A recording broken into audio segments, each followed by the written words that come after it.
Greetings all, my name is Alexander von Marstel, your host here at the Playing Ground of Dangerous Ideas, the official podcast of the Warden Post.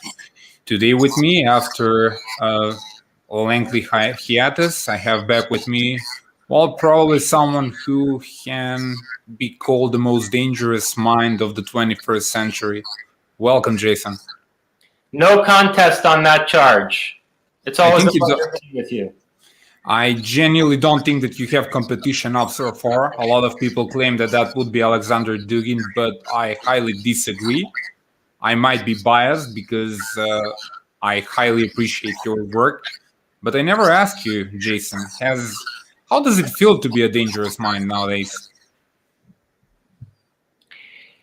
I think that you cannot be deeply engaged with this world and be a conscientious person without being a very dangerous mind at this point, especially given the developments we've seen, or rather development is the wrong word for it, the increasing censorship that we've seen implemented over the past few months, and, with a view to this domestic terror bill that's about to be implemented in the United States. We are essentially moving into a thought police regime of global scope. So I think, if you're a conscientious person at all in this epoch, you're going to wind up being somewhat of a dangerous mind. Do you think things have changed since a few weeks ago on a large scale? Yeah, although it was predictable. I remember the last conversation that we had, and correct me if I'm wrong, but I think that you asked me about the two scenarios, if Trump were to win and if Biden were to win. And, we went into that speculatively for a while. And I suggested to you that if somehow Biden were to be installed as president of the United States, we would wind up with a situation where there would be Waco, Texas, Ruby Ridge, Timothy McVeigh to the nth degree. That instead of a civil war waged by the federal government of the United States against certain seceding states, along the models of Abraham Lincoln putting down the Southern secession, we would have, instead of Trump commanding the federal government and suppressing various secessionist movements in blue states in the West Coast and on the Northeast, we would wind up with a domestic terror war, quote unquote, and that it would be a much slower burn than this shock of a civil war under a second Trump administration. And it would effectively be the type of activity that we saw under the Clinton administration with the Oklahoma City bombing, with Ruby Ridge, with the standoff at Waco, but, to the nth degree, times 1,000 ultimately. And I think that's what we will see unfold probably over the several terms of Kamala Harris's presidency. I think that we're headed for maybe a couple of years of Joe Jinping here, and then, Kamala Harris will be installed as president, and she will probably go on to win, quote unquote, another 2 terms in office. So I think we're headed for a dozen years of struggle, over the course of which we're going to see an unprecedented degree of civil strife in the United States, the like of which we haven't seen since the Civil War. Jason, you have always been quite precise when it comes to predictions, especially in tectonic changes on the geopolitical scene. How long do you think it will take until the United States of America, or the former United States of America, because I think that the Joe Biden presidency inauguration actually introduces a new chapter of American history. So let me put it simple. How long until we see the United States of America transform themselves into a fully totalitarian state? Yeah, well, this is a subject that, I discuss in my novel, which, we're nominally structuring this conversation around.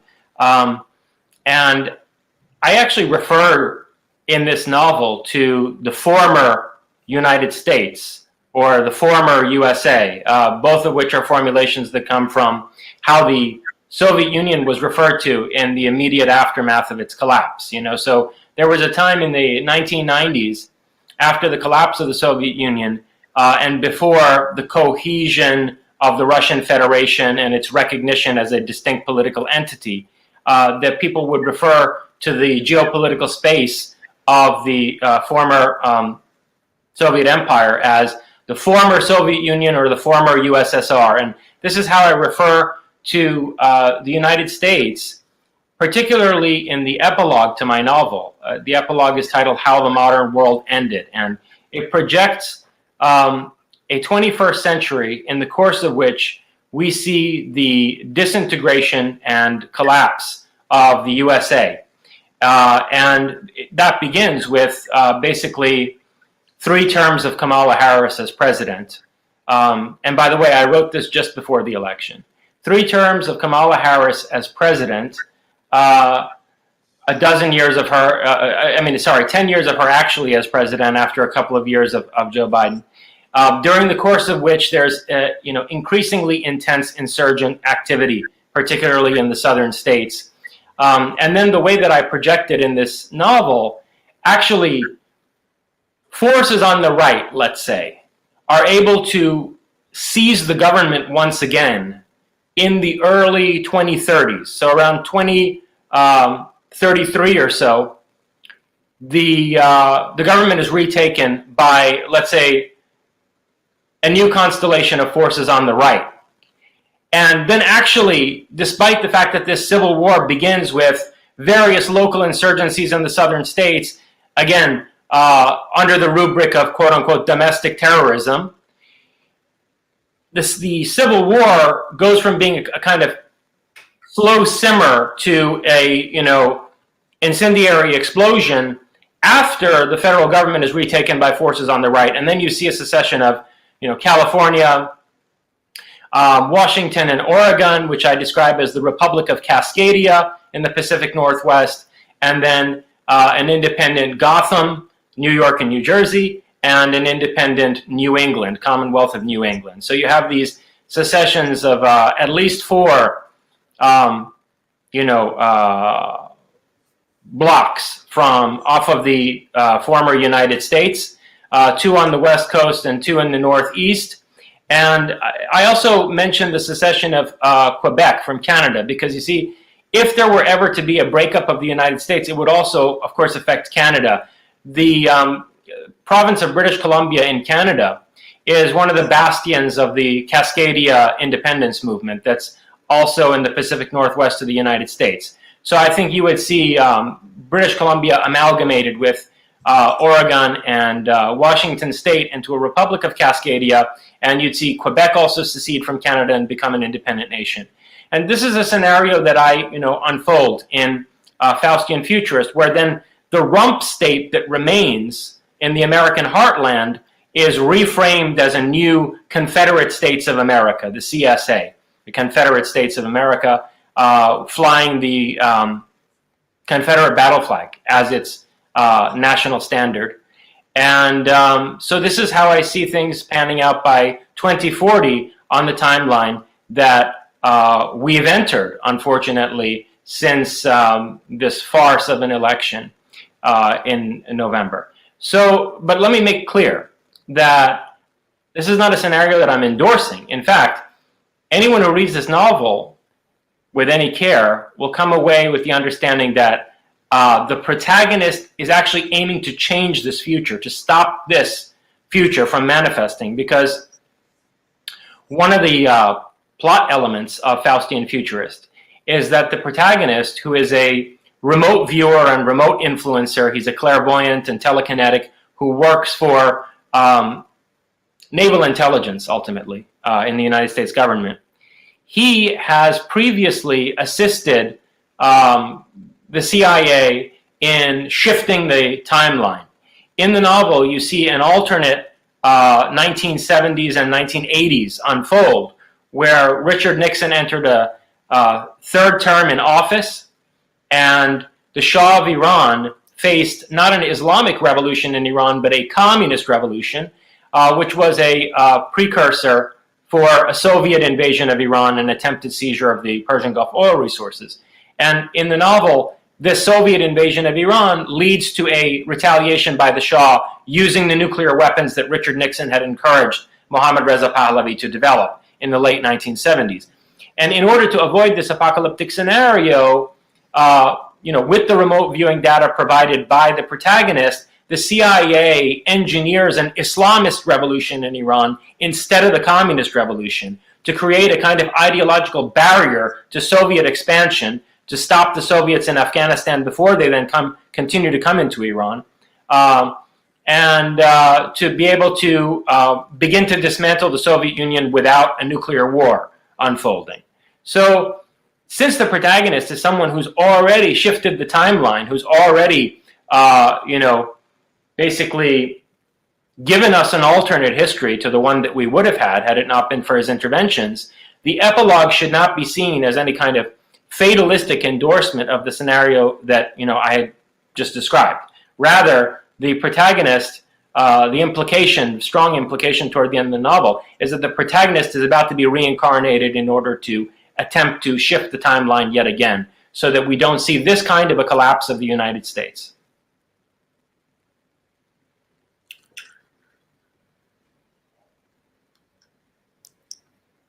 You said that one of the main subjects is the emerging of a neo-Confederate political order, so to speak, in the South of America, right? Not just the South. I think this time, frankly, Alex, if the Confederacy were to be reconstituted, we would see it extend all the way to the Canadian border. I think it's reasonable to imagine that if the West Coast and the Northeast were to secede from the remaining rump state of America, you would not have two entities left there.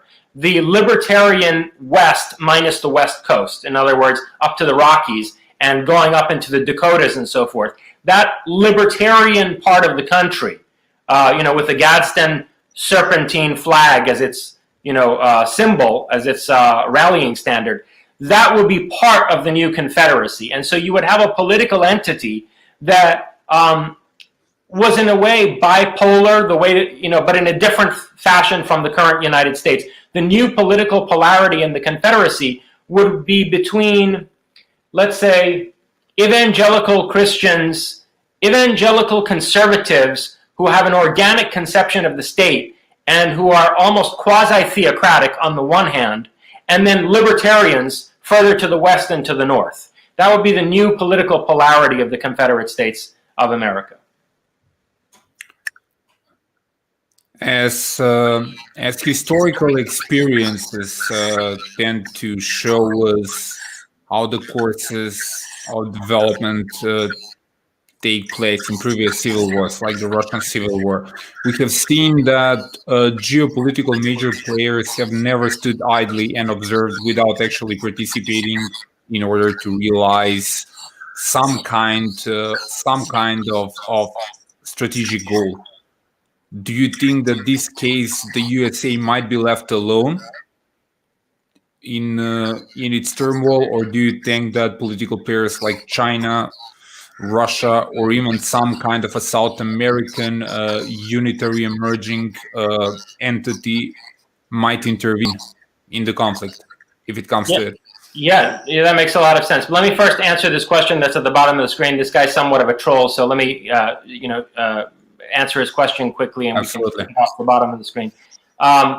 So I would actually be so bold as to say that the United States is already totalitarian, except it's the totalitarian, as of November, the United States is already totalitarian, but it's totalitarian in the fashion of, Aldous Huxley's Brave New World, rather than George Orwell's 1984. We have a kind of tacit thought policing regime that has been being and is being put into place right now. Okay, and long story short, take that question off the bottom of the screen. Long story short, those who followed my work for a long time know that I started severely criticizing Donald Trump basically 3 months into his presidency when he launched the missile strikes on Syria. I was an incredibly harsh critic of Trump for most of his presidency. The reason, and mainly over his Middle Eastern policy, which I thought was an absolute catastrophe, and I think these people who think that he should be praised for the peace deals, quote unquote, that he's made in the region are geopolitical morons. these so-called peace deals between the United Arab Emirates and Israel, and this one in Israel and that one in Israel, and ultimately it's going to be the House of Saud in Israel. All of this is an attempt to stranglehold Iran, and that's a totally back-asswards approach to securing America's geostrategic interests in the region. Be that as it may, my point is that the reason I got back behind Trump in October and voted for him, to some extent holding my nose in this 2020 election, is because by October, between the statements that were coming from out of the big tech corporations during their congressional hearings and the letter signed by 50 intelligence officials, mostly former intelligence officials, CIA, NSA, various military intelligence agencies, effectively a roster of the membership of the deep state within the intelligence community. When those 50 intelligence officials signed that letter claiming that the Hunter Biden laptop story was a Russian intelligence propaganda operation without a shred of evidence backing that claim, in the context of the big tech hearings in Congress and the types of statements we were seeing from Twitter and Facebook during those days, it became clear to me that whatever problems, I may have with Trump, or, however he may rub us the wrong way, the man was the last line of defense against an insidious totalitarianism that was about to stranglehold this country and deprive us of the most fundamental freedoms that were guaranteed, we ought to be guaranteed under the Bill of Rights, right? And the fundamental freedoms that legitimated the sovereign authority of this regime, beginning with the Declaration of Independence. So, look, the fact that these tens of intelligence officials were willing to risk the reputation of the entire United States intelligence apparatus to make such an unsubstantiated claim just so that they could just so that they could save Joe Biden's presidential bid from what would have been a catastrophic collapse, right? Had the truth been told across various media outlets about, what connections to China were in these laptops and so forth, that they were willing to do that said to me that these unscrupulous people were fully prepared to establish a, Huxleyan totalitarian style regime in this country. And because of that, I got back behind Trump. And, initially I was impressed that he fought what, I concur was a frauded election. But I think his actions after, on and after January 6th were very disappointing. So all of that is by way of saying that I think that we have already entered a kind of a Brave New World style totalitarianism. It's all the more dangerous because of how insidious and invisible it is to most people. That's the worst form of totalitarianism. In some ways, it's worse than the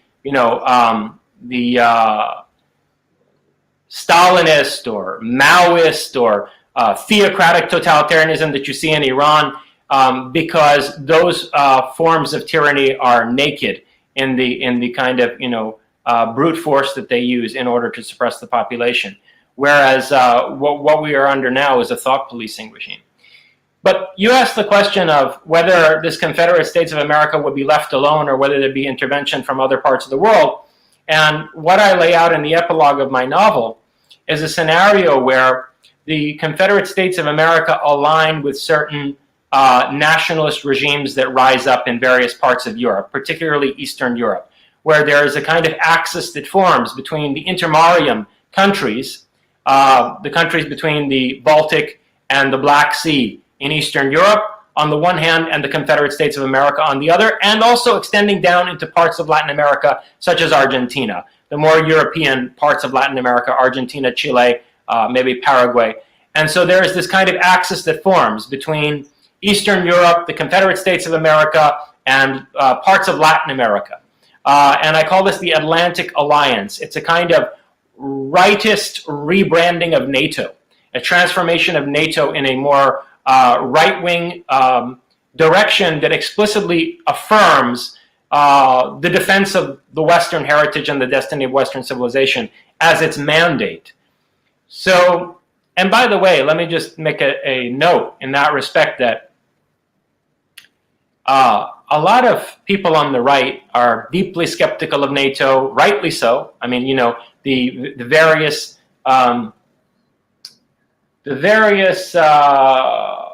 ill-justified military interventions from, the Iraq War with its, justification based on these non-existent weapons of mass destruction onward. The bombing and the dismemberment of the Serbian state also, not to forget that one from 1999.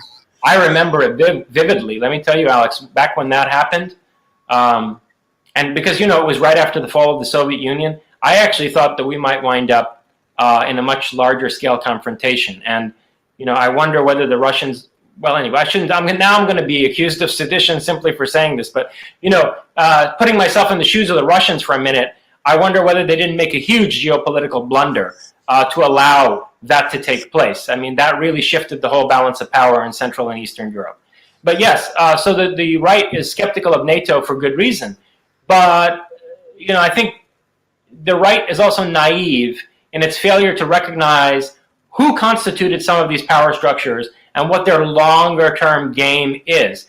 The NATO symbol is the swastika, and NATO was founded by it was led in its outset by not a German, but a Northern European former military officer who was part of the Reich. And so, you find the fingerprints of what I call in my novel the Spider, the Spinne, the post-war fascist international, all over the formation of institutions like NATO or the Bilderberg Group and so forth. And so I think in the long run, it's easy to imagine how after the disintegration of the United States, the Confederate States, which would still have an Atlantic coastline, would become the hub of this Atlantic alliance, this reformation of NATO into a military league explicitly bound to the defense of Western civilization, or the Faustian world. Ken, speaking of NATO and such, let me use doing this term here, Atlantist organizations, and I'm not meaning in any pejorative way. Recently, I heard that Madeleine Albright has been assigned as a special representative for the Western Balkans.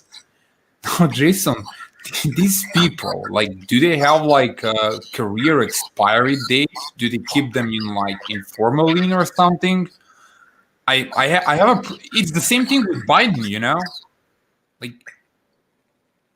don't you think it's quite Promethean to leave the political scene for younger and more energetic people and to observe how the processes occur as someone who has seen, let's say, Joe Biden or other politicians, and just be there as a point of navigation, as a point to prevent bad decision-making?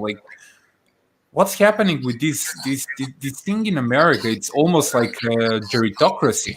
I mean, I no offense towards older people. Yeah, the worst of them is Henry Kissinger. I don't know what kind of pickle juice they have him in. But, the Parthians, the second great empire of Iran after the first Persian Empire, the Parthian culture had this attitude where it was shameful to be old because it meant that you hadn't been able to get yourself killed in battle, which was ignoble. You should not survive to be an old person in Parthian culture, especially an old man. And the few old men that there were in Parthian culture were these battle-scarred, behemoths who just could not die. Not lucky enough to die, yeah. Yeah. So, I think there's a lot to be said for that. Absolutely. I think that's pretty much self-explanatory without actually dwelling for a longer period of time. In the meantime, if it happens that there will be a conflict in America, taking into consideration the technological advancements, now bear in mind that there is no longer a division between the body political, media, and so on in America. Somehow it seems to me that the federal government has merged with big tech, mass media, and that there is a looming neo-feudal order coming upon us all.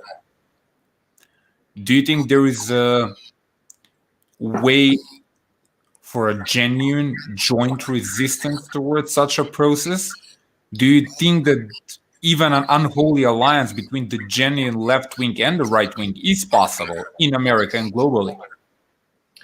Basically, yes to all your questions, but let me elaborate. I think we're looking at two successive phases. In the first phase, there is, as you described it, a merger between government, corporations, media, which, it's been taking place over a very long term, but it has now gotten to the point with the actions of Twitter and Facebook and Google, which is effectively an arm of the CIA. It's now gotten to the point. And by the way, these tech companies are now among the new top-tier contractors of the military-industrial complex. It used to be that industrial corporations, especially aerospace industries, were the top-tier contractors for the military-industrial complex. They were the industrial component of that constellation of power.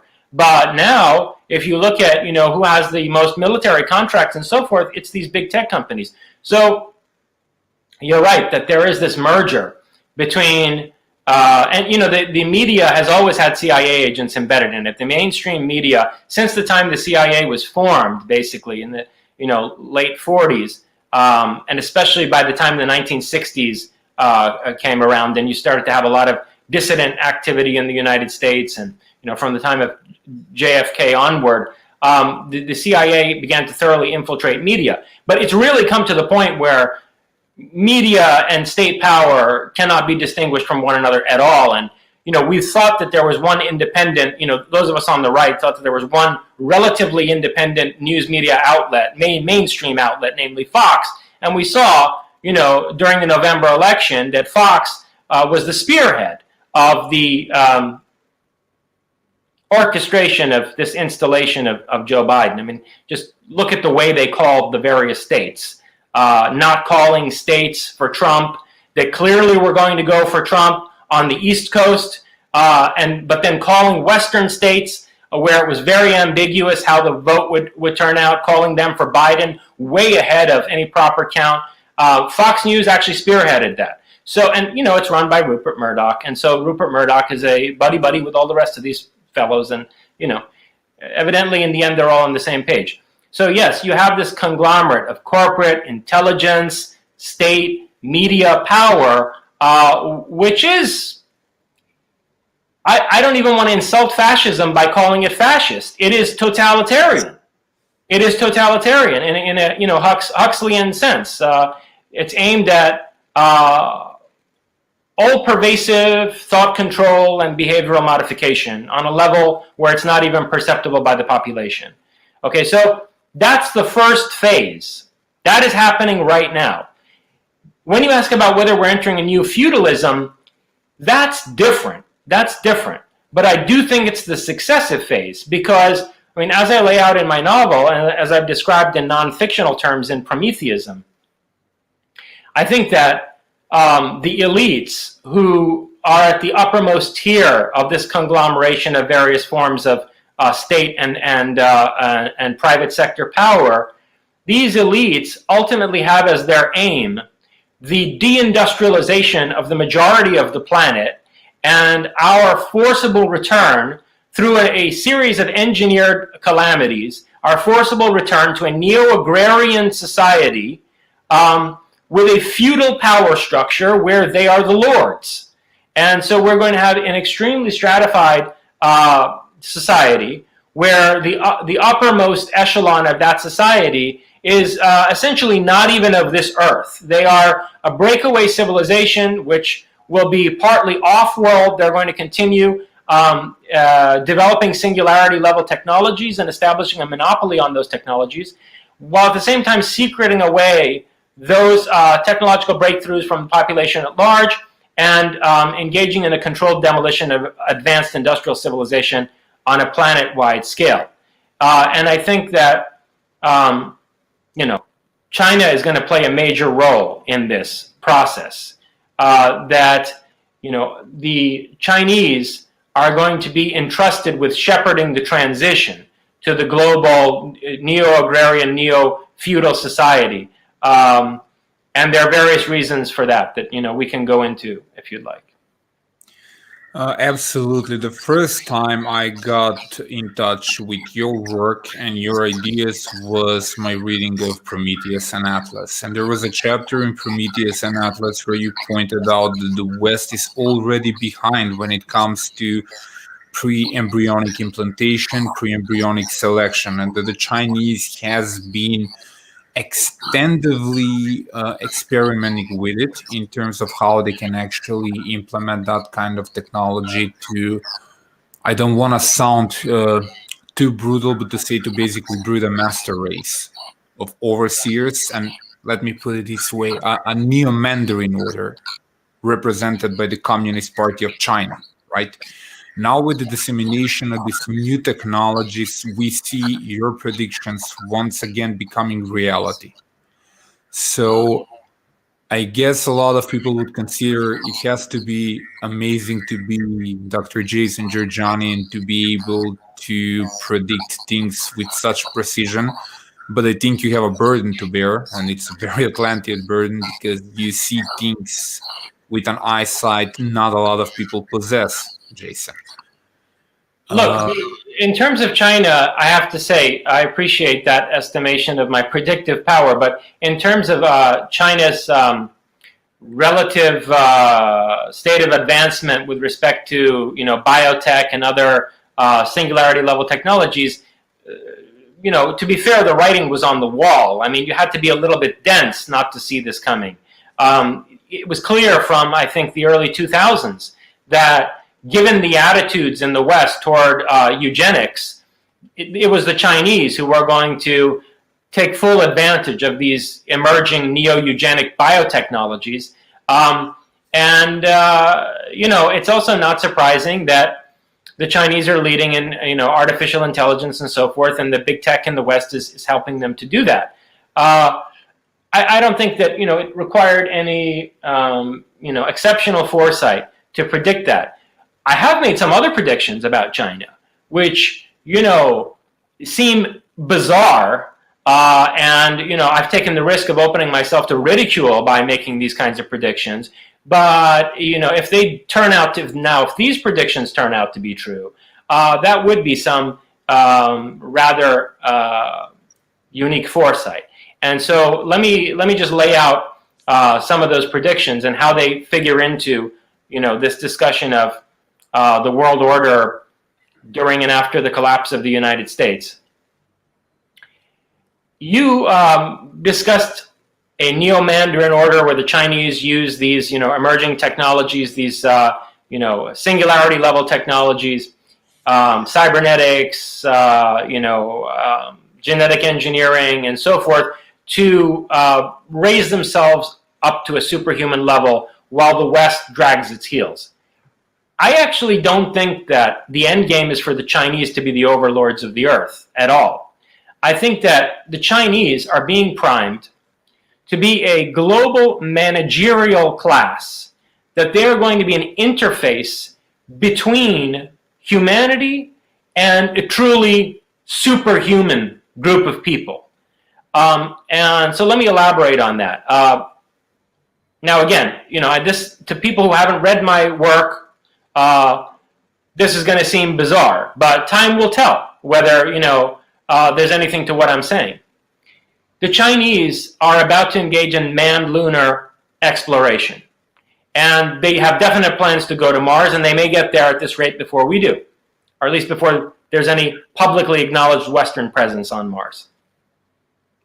So one of the things that the Chinese are going to have to grapple with is the presence of, let's say, extraterrestrial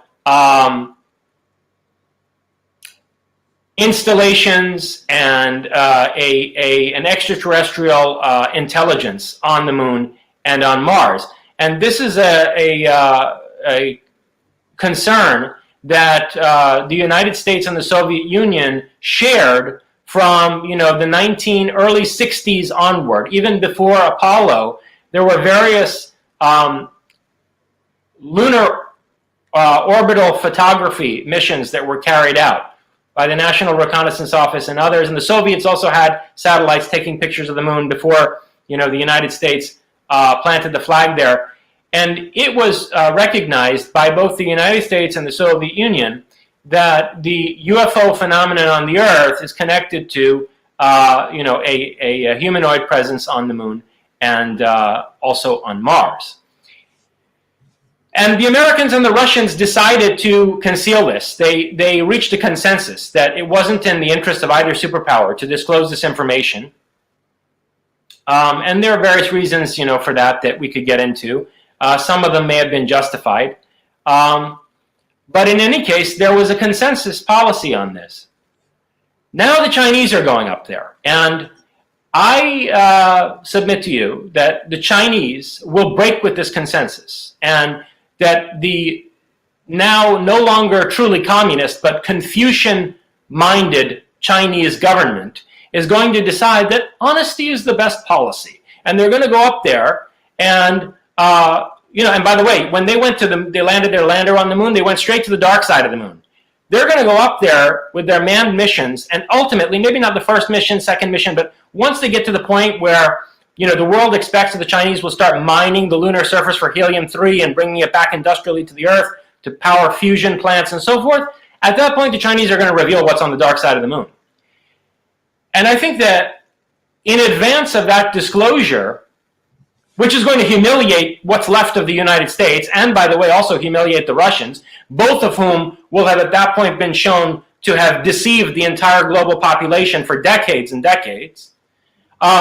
On the lead up to that Chinese disclosure, I think they have engaged in discussions with various quasi-corporate elites in order to develop a framework for the reorganization of sociopolitics on this planet in the wake of that disclosure. And here you have to consider that, now I don't want to get, the devil's in the details to some extent, but I don't want to, get into the details of this, right off the bat. We can go down that alley if we want to, but whatever that disclosure entails, if there's a civilization that has some presence on the Earth and that's on the moon and on Mars, which is vastly older than the recorded civilizations, in Earth's history, right? Whatever the content of the disclosure of that civilization entails, it will most certainly pull the rug out from under the revealed religions. There will be a psychotic collapse of Judeo-Christianity and Islam in all its forms. I think, as I suggested to you in our previous discussion, the Catholic Church will hold out for the longest because of the kind of capacity for adaptation and hierarchical decision-making that it has. The same qualities that make the Orthodox inclined to consider the Catholic Church a vehicle for the Antichrist are going to give the Catholic Church an endurance that some of the other sects of Christianity will not have. And the same might be said for Shiite Islam as compared to the vast Sunni majority. But overall, the Abrahamic religions face the prospect of a catastrophic collapse. And the West has the Abrahamic religious belief system as its theological basis, in my view, unfortunately. And so such a disclosure is going to be catastrophic to the Western world. There will be violent social chaos, as if there weren't enough catalysts for the disintegration of society. Once this disclosure takes place, we're going to see a total unraveling.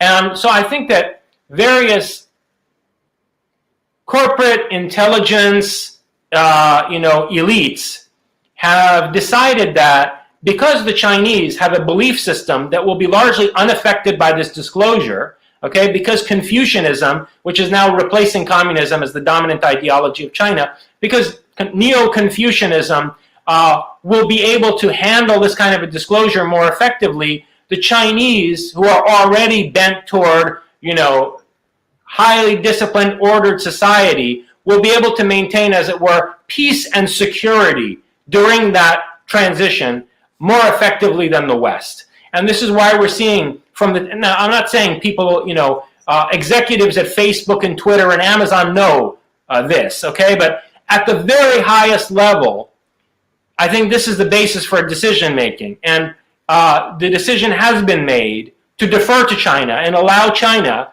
to guarantee peace, security, discipline, an orderly transition into a post-disclosure world after the Chinese space program becomes the agency for the disclosure of this extraterrestrial presence, which predates the civilizations of our recorded history and which has profoundly shaped all of them. So one of my concerns is that the way in which the Chinese will act as an analog of the Raj in the British colonization of India is a kind of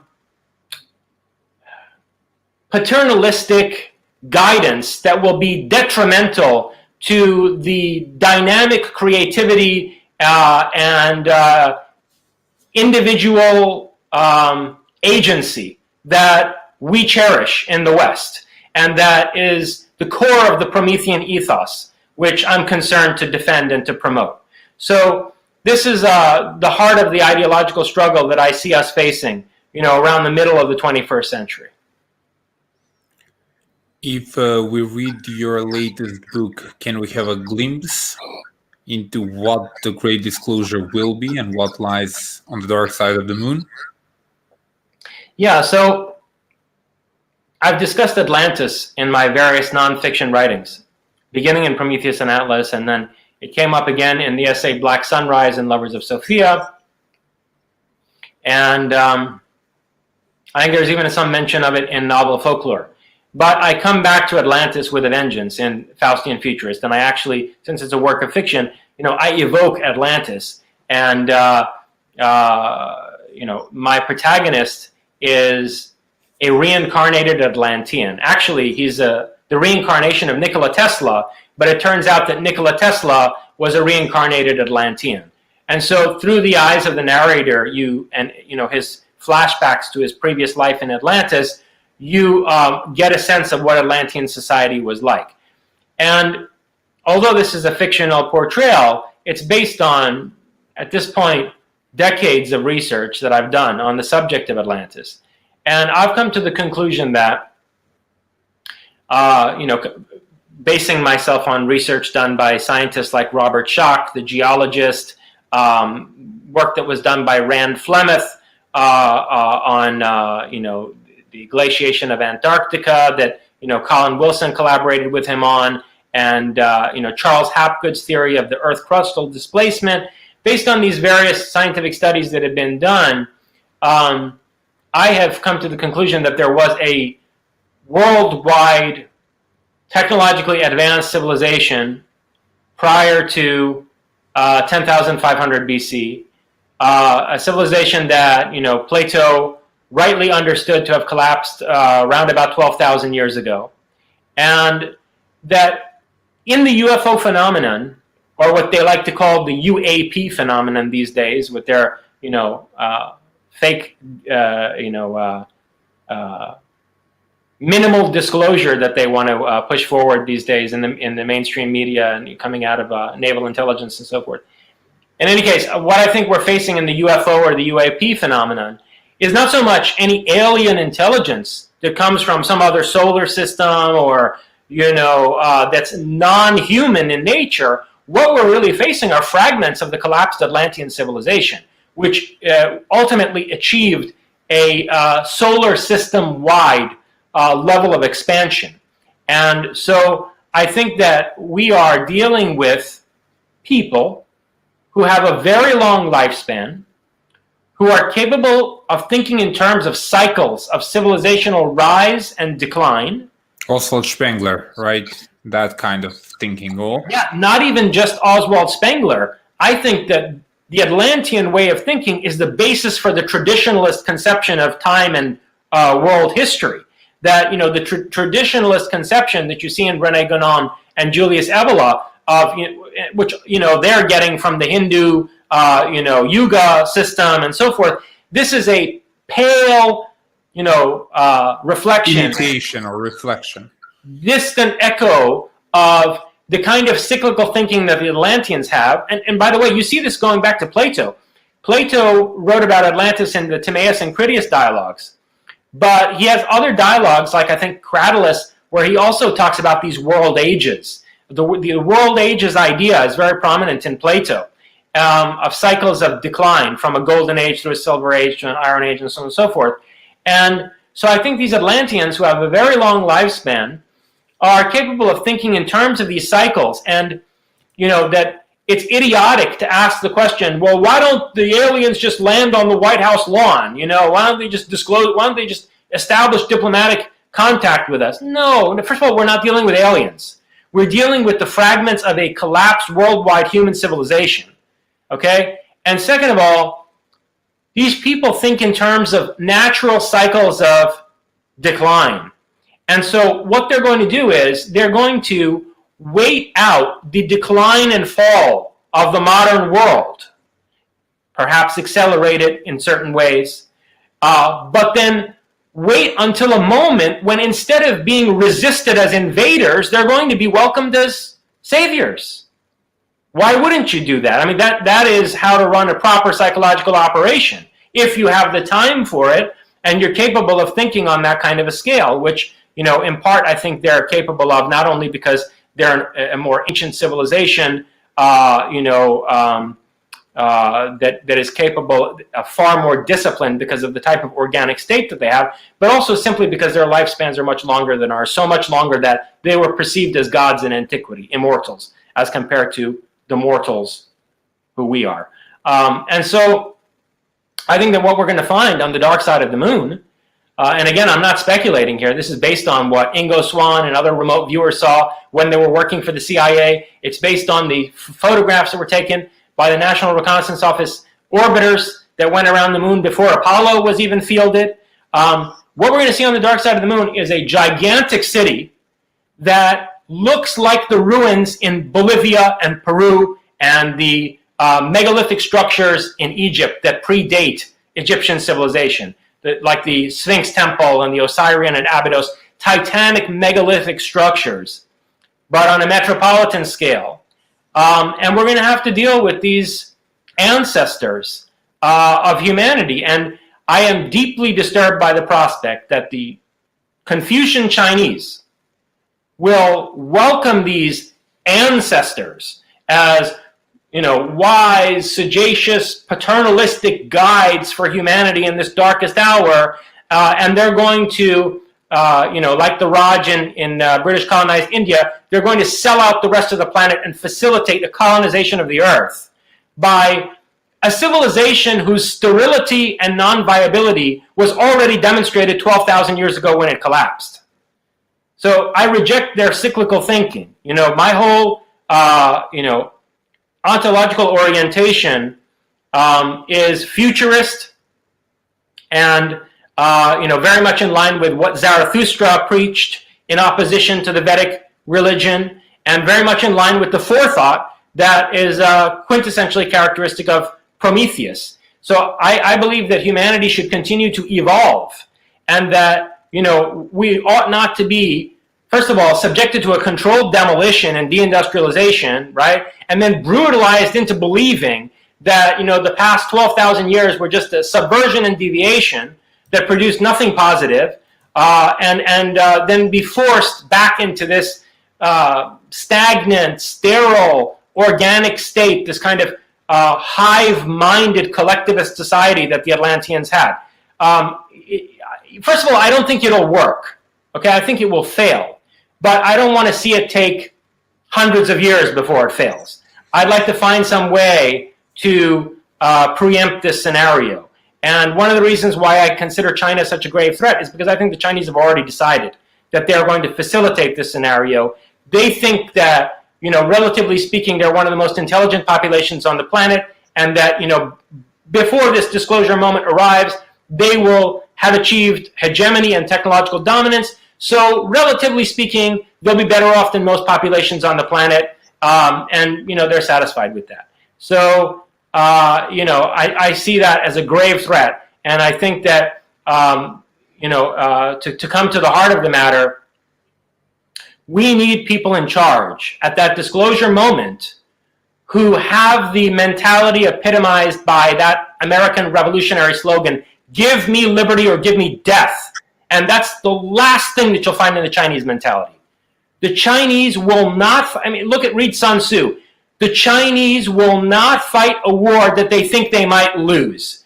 They will not go up against an adversary who has all the odds on their side, right? And the Chinese mentality is not one that's inclined to attempting impossible battles.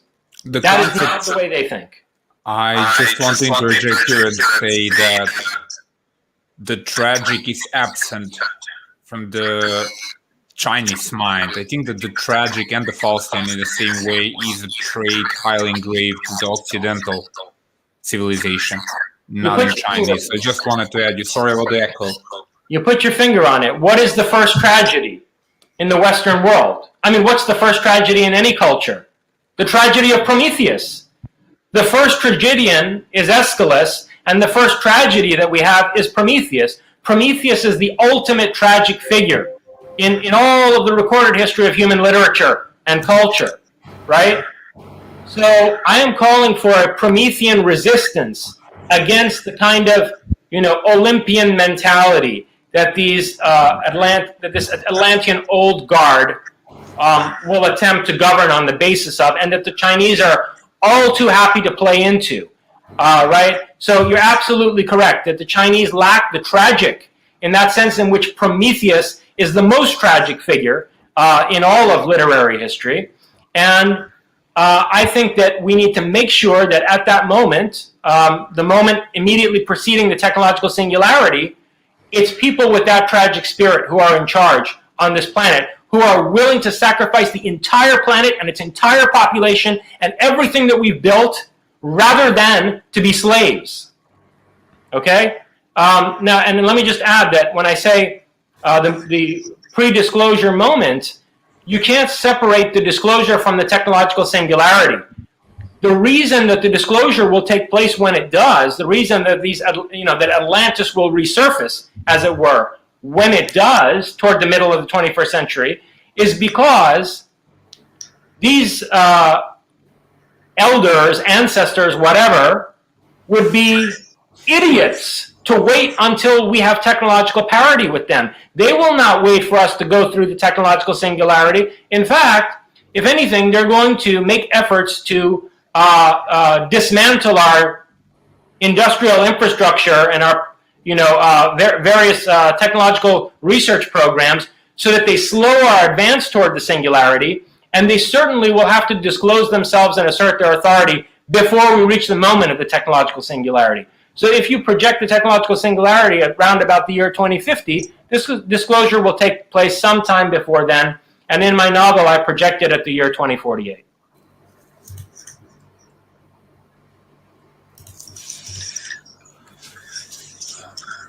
When we think in terms of a potential end of history, a point where a future is not conceived because someone controls all the potential futures. I don't know if there is an echo. I do apologize, and I show my gratitude for the patient vote of yourself and the audience. Do you think that if the Chinese accelerate on using the latest breakthroughs of genetics, epigenetics, and other related life science disciplines towards enhancing the human state selectively, we might be able to see in our own lifetimes, Jason, a potential end of history as we know it, that there is no other potential future possible? Do you think that a certain strata of Chinese society can leave humanity behind and rule as overlords? And that would be it. Do you think it's possible to create a race of overlords and a race of servants? I can't hear you. You still have my audio? Yeah, now yes. Okay, let's see if the echo. Oh man, no, I think it should be all right now. Yeah, it's perfectly fine now. No, that's right. These headphones are awful. Okay. Again, I don't think that that we're going to get that far. First of all, I don't think the Chinese have that kind of aspiration. So people often mistake, the basis for my opposition to China. I don't think the Chinese have this kind of superhuman aspiration. When the Chinese they discovered America. When the Chinese boats coming across the Pacific discovered America before Columbus, their impulse was to immediately pull back and burn the ships that had landed on the western coast of the Americas. Fear of the unknown? Terrified. Sorry? Fear of the unknown? Exactly. Look, it's a curse in Chinese, may you live in interesting times. They have a profound fear of the unknown. So I don't see the Chinese as aspiring to this sort of superhuman condition.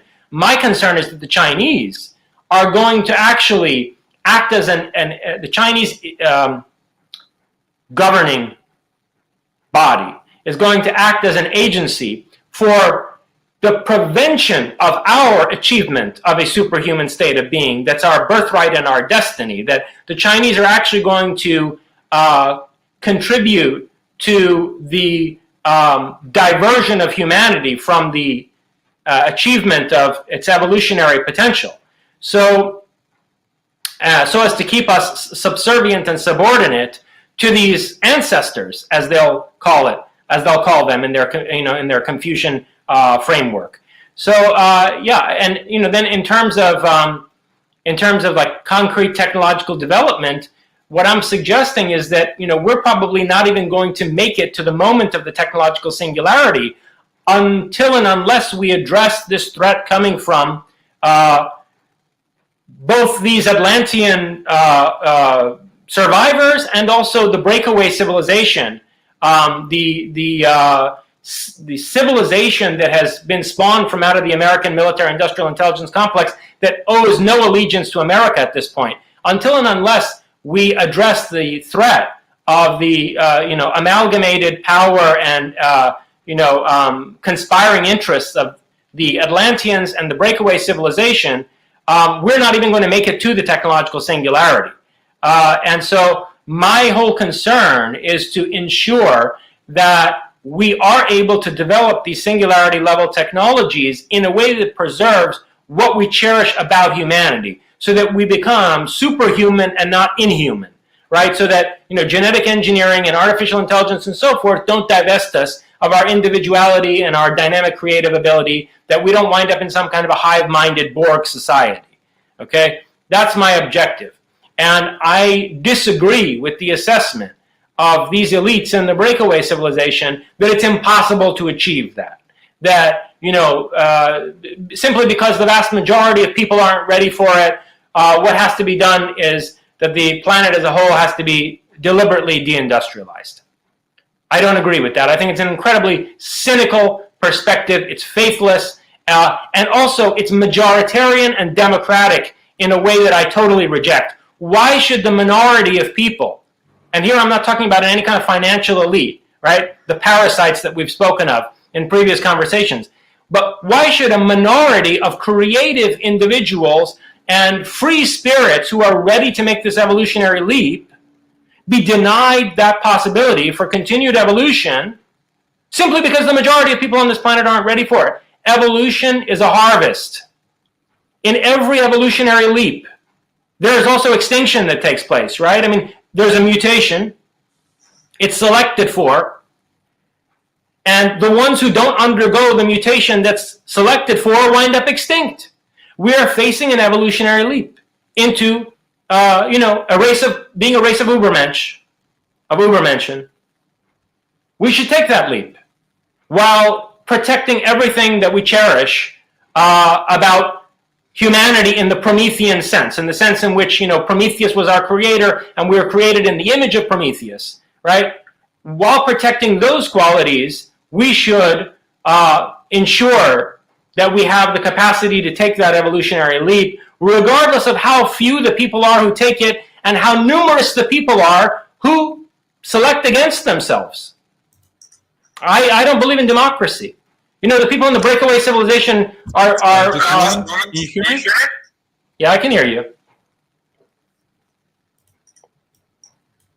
The people in the breakaway civilization are bigger believers in democracy than I am. Anyway, go ahead. When you say that we are ahead of an evolutionary leap, Jason, I believe we're actually facing a devolution, right? In order for evolution to happen, you need to have external evolutionary pressures which will push a certain species to adapt and overcome, right? What we're facing is the creation of civilization which subsidizes the worst aspects of human nature, right? Alex, get this troll's comment off the bottom of the screen. I just wanted to point out that certain questions really do not make any sense. And that's all. Look, if the Chinese officials want to come talk to me, they're welcome.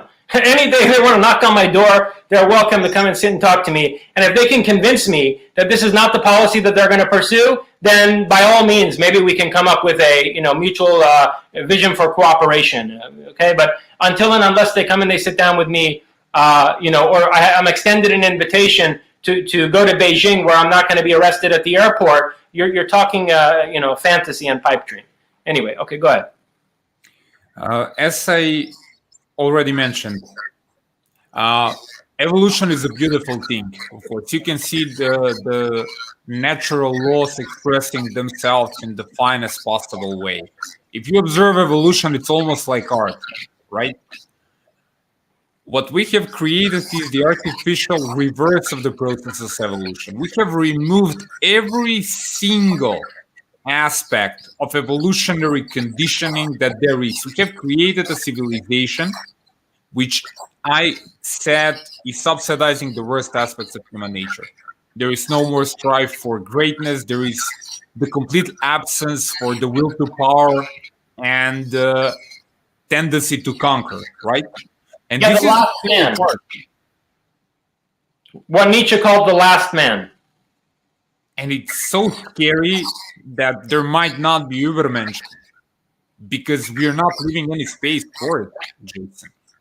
What I see is the creation of a certain oligarchy living in a cyberpunk dystopic urban areas and the creation of deindustrialized hinterlands where the majority of the demographics live, without any aspirations towards physical, spiritual, and mental refinement and improvement.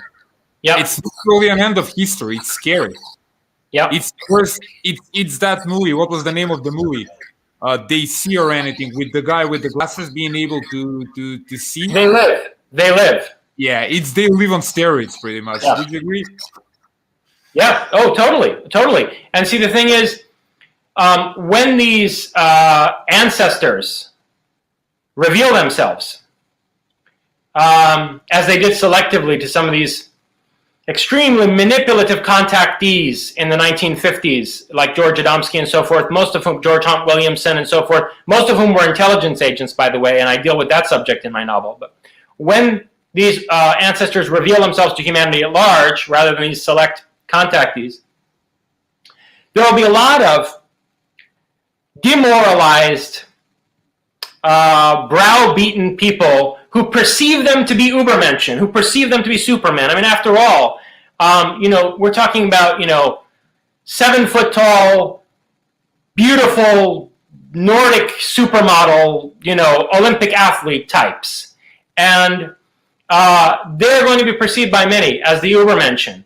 They are not Übermenschen. They are not the Supermen that Nietzsche was talking about. Nietzsche, if you go back and you really read, The Will to Power and other writings of his, he described the Supermen as, he described them as being the product of a hothouse or greenhouse for strange and choice plants. the Übermenschen are not some race of, blonde beasts in the sense of, what the SS was trying to cultivate. The Übermenschen are like the X-Men. I mean, these are the kind of people that would represent a true evolutionary leap. And so I would like to see that evolutionary leap take place, rather than our being forced back into a position of subservience to these, superficially dazzling Nordic, ancestors. So I think we have to be very careful of how we conceive of the Übermensch. And when we think of it in the terms in which Nietzsche did, I agree with you that, it's a real concern whether, this transition, this evolutionary leap, this revolution will ever take place. Because more and more it looks like, humanity is being transformed into the last man rather than the overman. But it may be that Nietzsche was also prescient in believing that it would be the very same conditions that transform the majority into the last man that would provoke a minority of visionary, intrepid spirits to metamorphosize into the overman. So, I mean, in the end, that depends on us. It depends on, how much we're willing to demand of ourselves. I'm fascinated with what Elon Musk is trying to achieve with the commercialization and demonopolization of space research. Let me know if you have problems listening to me, because I hear an echo. That's perfectly fine. Thank you.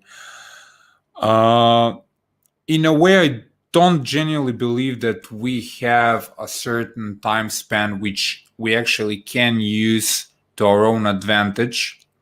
So we can use the opportunity for commercialized space exploration in order to start the world anew at a different place, if you know what I'm saying. It's really sad and tragic to be born too late to explore the Americas and to expand civilization, and then in a way too early to be space explorers, right? Which leaves us where we are. I would say that if there is a certain chance that there will be a full commercialization of space exploration, right? And that kind of missions would be not funded by corporations, but crowd funded by individuals who think alike and share a same tenet of values, right?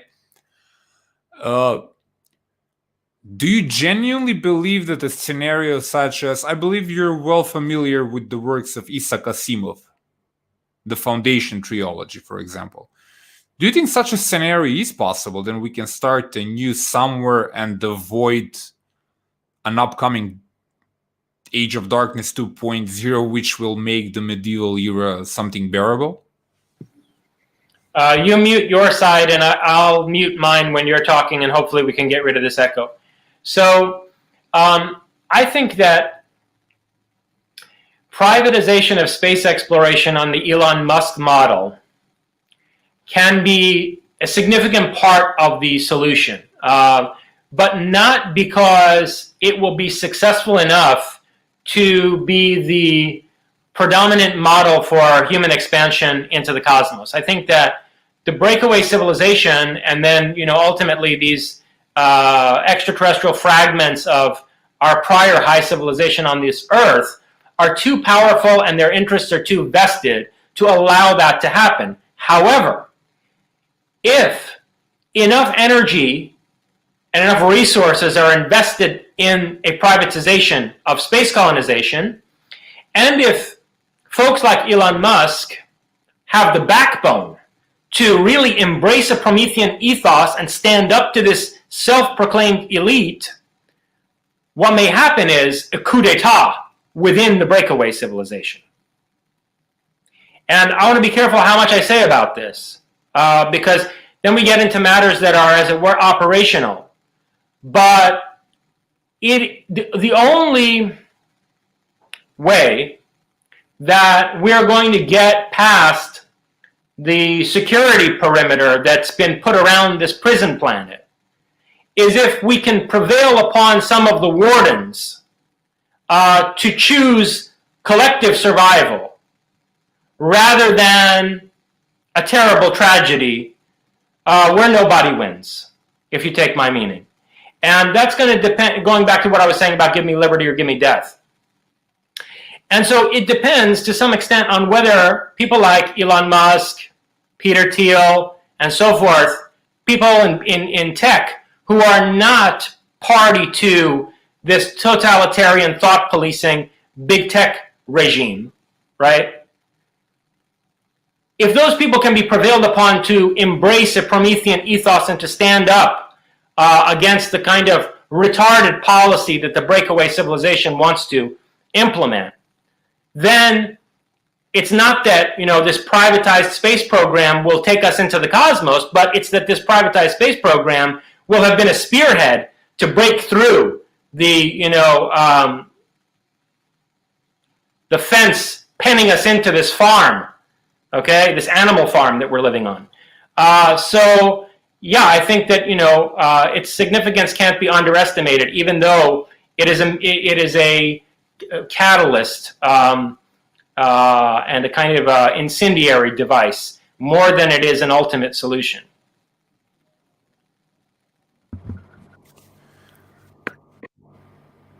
Do you personally see Elon Musk as a visionary?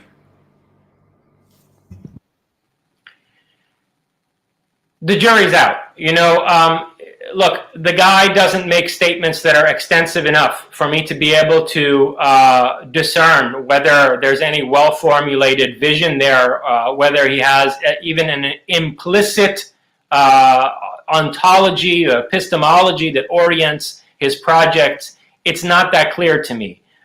Clearly, Peter Thiel is a thinker, and the two of them work together. I don't know to what extent they're on the same page about what the best way to move forward is, but it's possible that, because the thing is, when you're in a position like Elon Musk finds himself in, you might take it under advisement not to say very much and to keep your statements very laconic.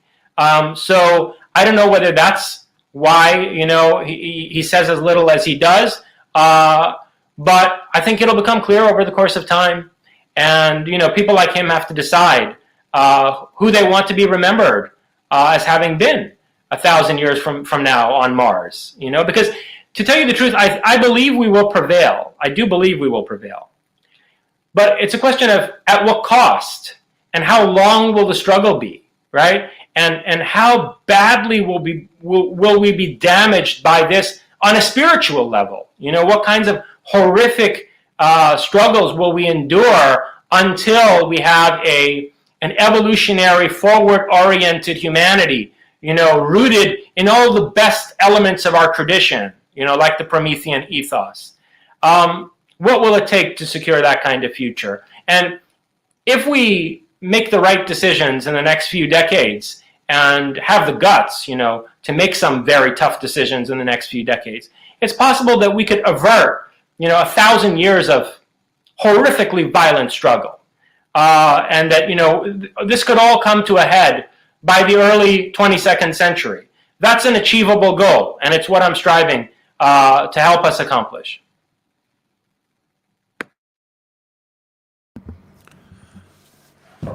I would like to take a more insightful conversation about your book. Now, you're quite famous as a political philosopher and an original thinker. Is there a particular reason which made you dive into fiction and try yourself in that particular genre?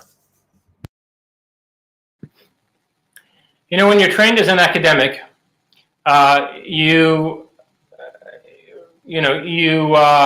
become accustomed to a style of writing where particularly, any bold claims that you might make and theses you might advance have to be thoroughly referenced.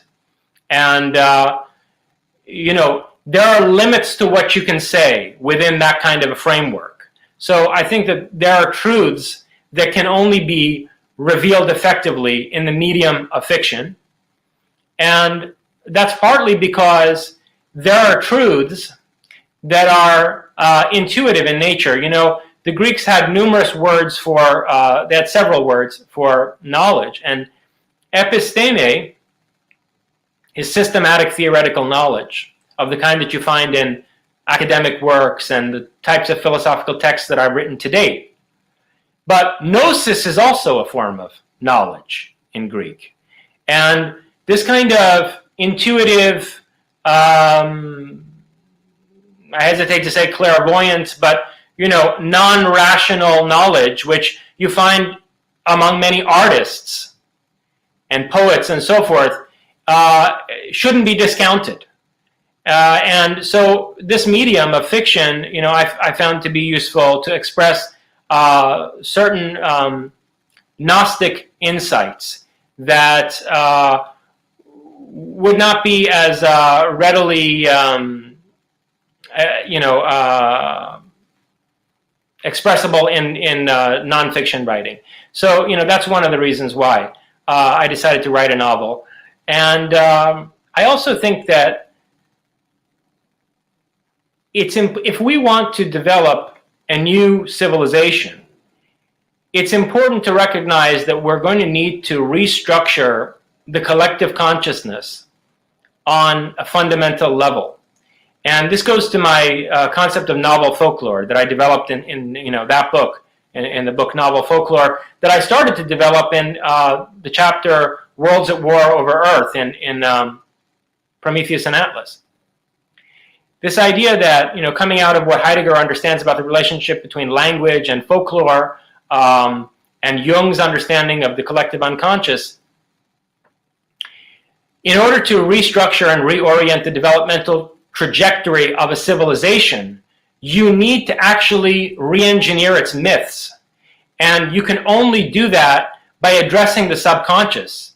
So there's a way in which the reader of a work of fiction like Faustian Futurist is being engaged on a pre-rational level, and on a level that will allow for a recalibration of the developmental trajectory, potentially of society at large, if you take my meaning.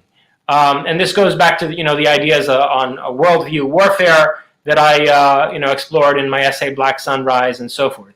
I mean, that can be used constructively or destructively. And so, whereas in Black Sunrise, I talk about a very, how could I put it, nefarious use of worldview warfare, a very destructive use of worldview warfare on the part of post-war fascist elites. In effect, with Faustian Futurist, I am myself engaging in a kind of Weltanschauungskrieg on a sub-rational or subconscious or pre-rational level. So that's also one of the reasons that I've, you know, delved into fiction.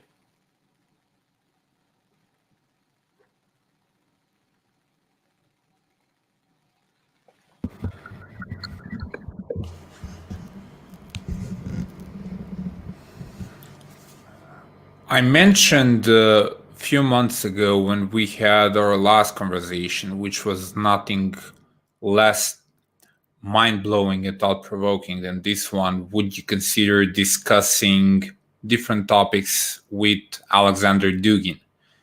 And I do intend to reach out to him just for the sake of the proposal. Is there a topic you would be delighted to discuss with Alexander Dugin? You know, I'll tell you what. Now, you know, I don't want to make any definitive statement here that I'm going to be, you know, bound to. I mean, we'd have to think about it, and I might reconsider this. But what comes to mind immediately is that the best way to approach a conversation like that, and again, as I said to you in our last conversation, I would prefer that a dialogue with Dugin be exactly that it be a dialogue. I'm not interested in a debate with Alexander Dugin. like that ridiculous debate that he had with Bernard-Henri Lévy. I think that it would be much more constructive to have a Socratic dialogue with Dugin.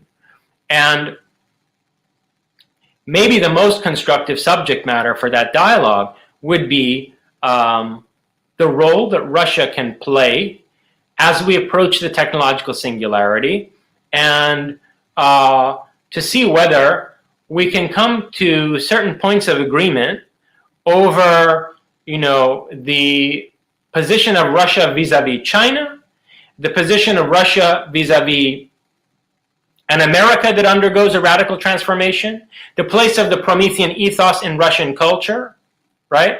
And subjects of that sort. Because, after all, I am a person who sees Russia as potentially playing a very positive role in the future, so long as the Russians can pry themselves away from the Chinese and recognize that they are part of this greater Indo-European intercivilizational sphere, which is very much opposed to the trajectory that the Chinese want to take us down, or that, the Sunni Muslims want to take us down, right? So I wonder whether, Dugin and I wouldn't be able to find some common points of agreement on more practical matters, rather than debating ontology and epistemology, which is a fool's errand with somebody like him. And I don't want to get into why I think that would be not constructive. I just don't think it would be constructive. I don't think, it partly has to do with where somebody is at in life. And I mean, this man has spent decades developing his ontology and epistemology. He's not going to budge, no matter, how insightfully I engage him, in those areas. Even if we were to discuss Heidegger, the divergence in our respective interpretations of Heidegger would be so great that I don't think anything constructive will come out of that conversation. But a conversation about Russia and its geopolitical role as we approach the technological singularity, and Russia's duty to the defense of humanity, something might come from out of that. You might be surprised to see that there are more points of convergence and agreement than one would expect going into that talk.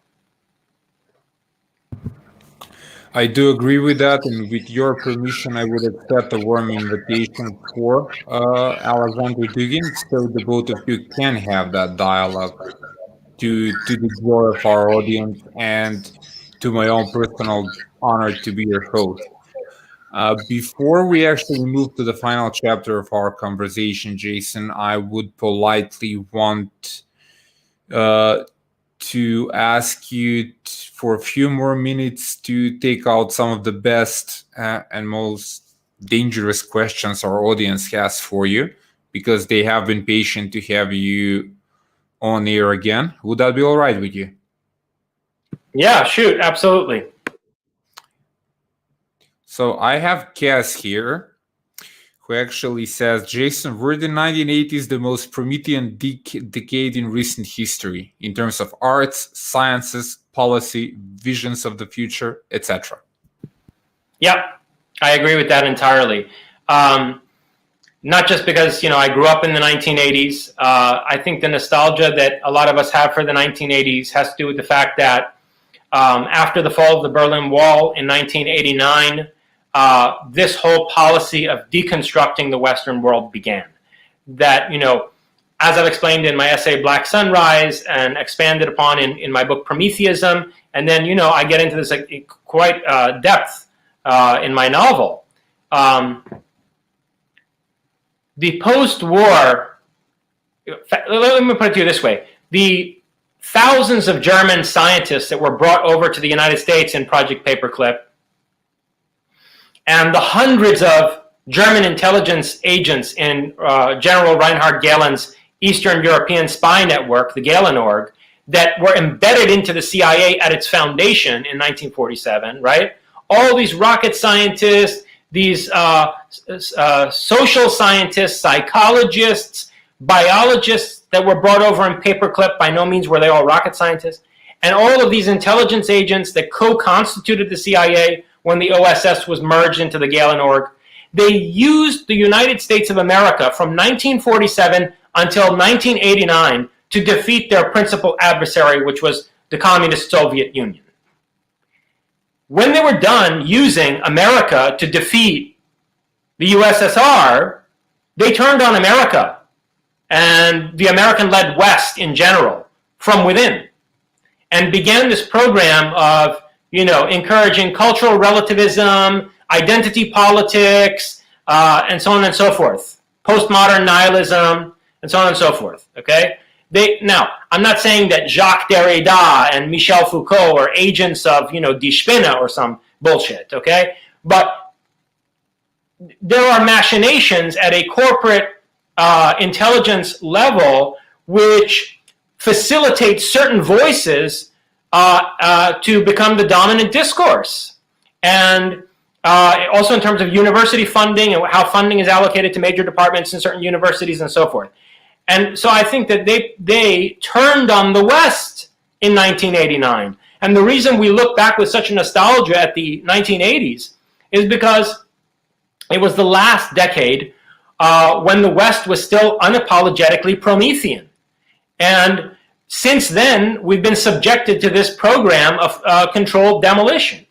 And it's a very cynical objective that lies behind this, which is ultimately the conquest of the ruins of Western civilization by a totalitarian, hive-minded, collectivistic, organic state, which I think is going to be deleterious in terms of our being able to pursue our destiny of evolution beyond the human condition as we understand it. And that evolutionary aspiration was still very much present in the 1980s.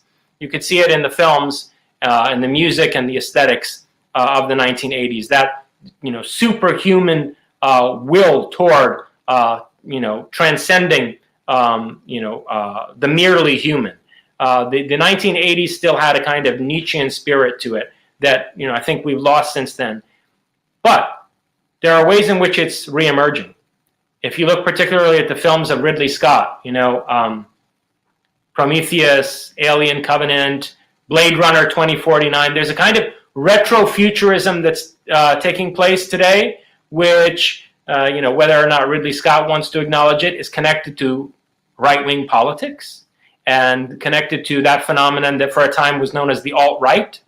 And I think this retrofuturism should not be seen as a merely superficial aesthetic phenomenon. It actually bespeaks, a much deeper retrieval of the Promethean destiny of the West. So, long story short, yeah, absolutely, the 1980s were the most Promethean decade in history. But hopefully we can outdo it.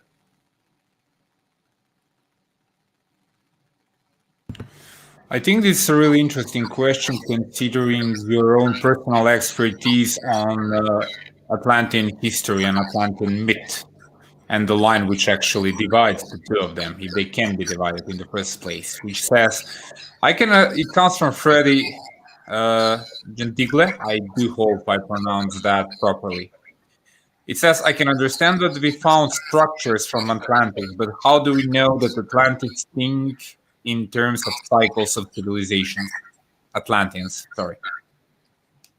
When you read what Plato had to say about the Atlanteans in Timaeus and Critias and other dialogues like Cratylus, and when you look at the Mahabharata and other ancient Hindu texts and what they say about the Devas and the Asuras, the gods and the Titans, who went to war against one another, you have a clear sense that the collapse of what we think of as Atlantean civilization 12,000 years ago was not the first collapse of advanced civilization on this planet. And that these people, these ancestors, devas, whatever, have a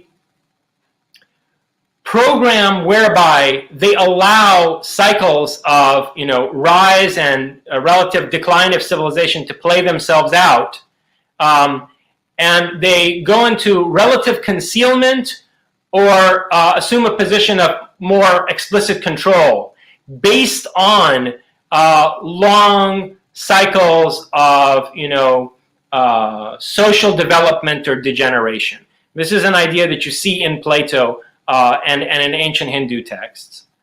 And then I would also venture that if you look at, ancient Egyptian civilization, Mayan civilization, and other very archaic cultures that seem to be remnants of Atlantean colonies that seem to have been founded by Atlantean colonizers, you also always see a conception of history in terms of decline from a golden age.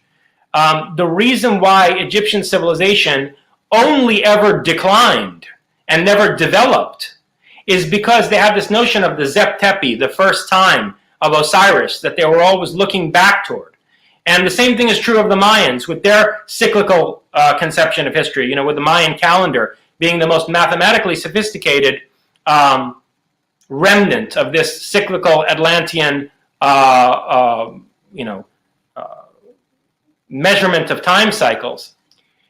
When you look at these cultures, there is also a cyclical conception of time, which I think they are preserving from the Atlantean colonizers who founded their cultures, that this was vouchsafed to them, and they never really developed any kind of a progressive notion of history or development that would run counter to it. So between what we see in the myths from Plato and from the ancient Sanskrit texts, and what we see in terms of the archaeology and anthropology of ancient Egyptian or ancient Mayan civilization, all of it points toward a shared cyclical view of time, which is ultimately an inheritance from the Atlantean colonizers who founded these civilizations and who were worshipped as effectively gods by these ancient peoples, by the ancient Hindus and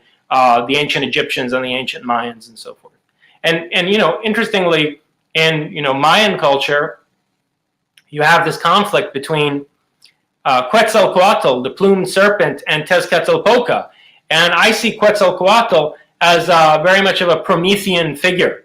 But it's the forces of Tezcatlipoca who prevailed ultimately in Mayan culture, with all these bloody sacrifices on tops of the pyramids to feed the sun and so on and so forth.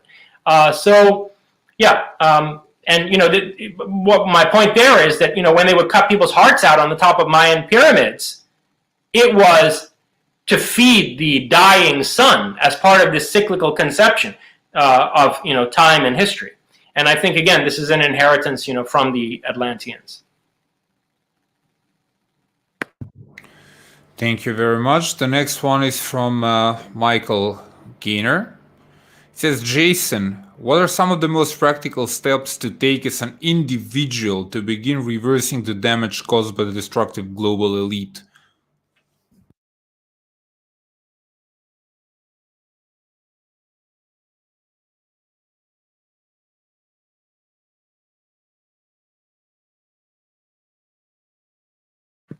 You have to get yourself straight first in terms of your fundamental beliefs and your worldview. I think that on the one hand, it's very important to avoid blind ideological commitments and unquestioned dogmatism of any kind. On the other hand, one of the biggest problems that we have socially is that most people are totally incoherent in what they believe. They are totally internally contradictory and just illogical, completely irrational in being in attempting to hold beliefs that are fundamentally contradictory to one another. And so I think that before you can even take the first step toward challenging any destructive global elite, you need to sort yourself out and examine your beliefs, okay, and see whether, first of all, they form any kind of a coherent worldview, right?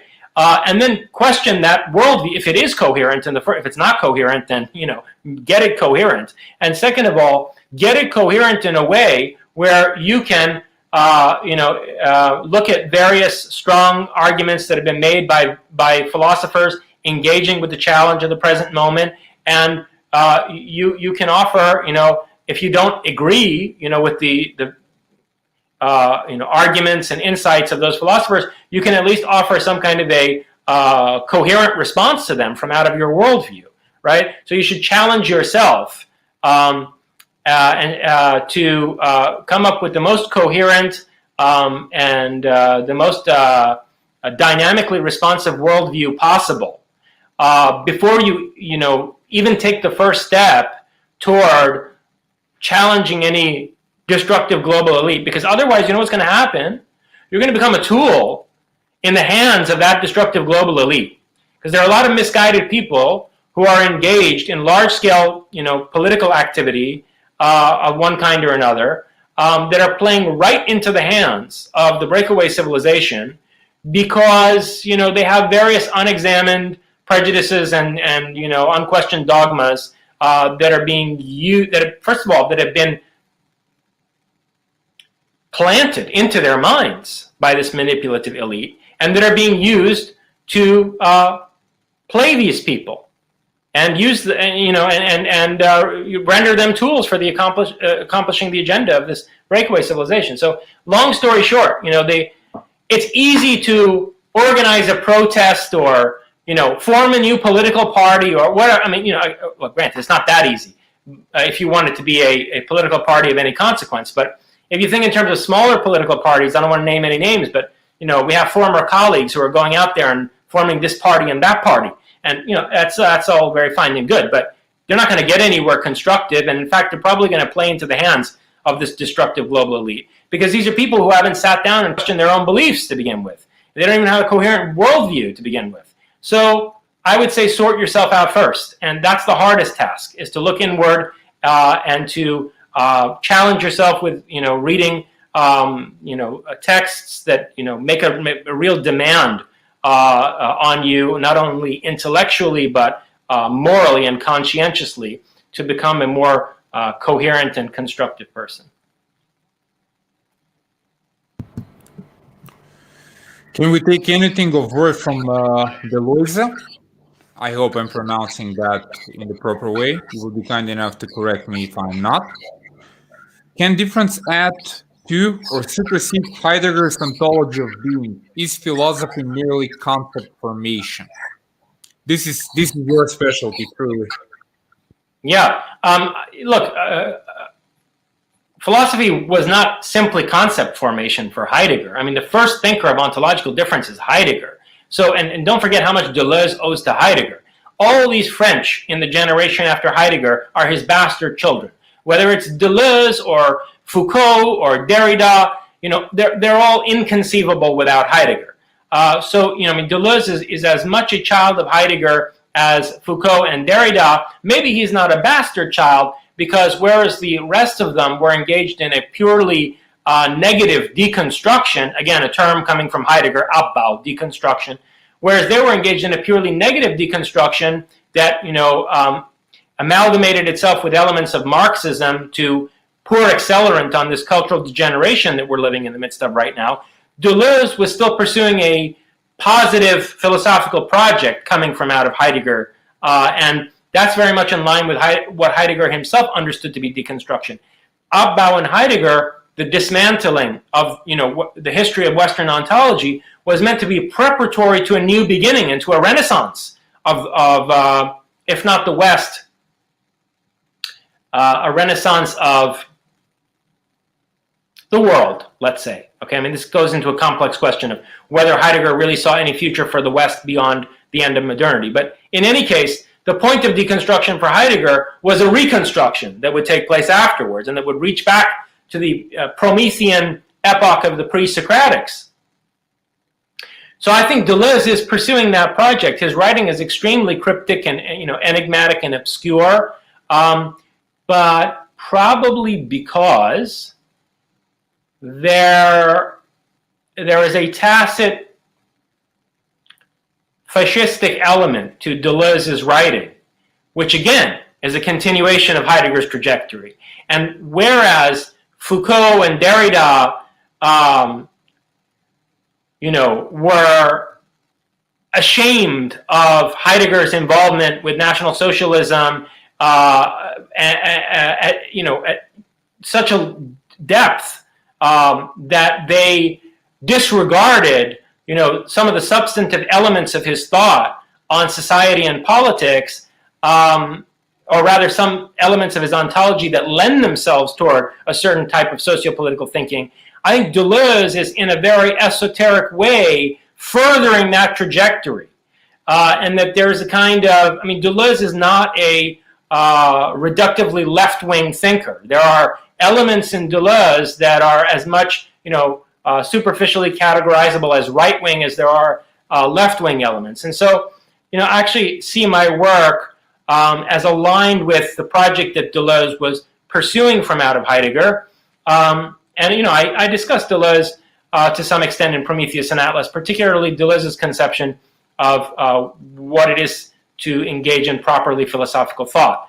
But I think I'm a lot more honest and direct about, the socio-political implications of the kind of conception of creativity that I share in common with Deleuze, coming from out of both Heidegger and also Nietzsche, who was a major influence on Deleuze. So, in a lot of ways, I think there are places where I say what Deleuze is saying a lot more clearly than he says it, because he's afraid of, the socio-political implications of this type of ontology and epistemology.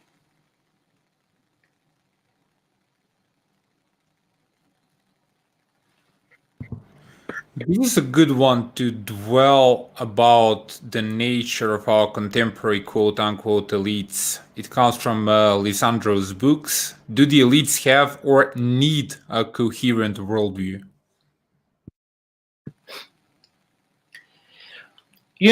This is a question that I raised actually in Black Sunrise when I was discussing my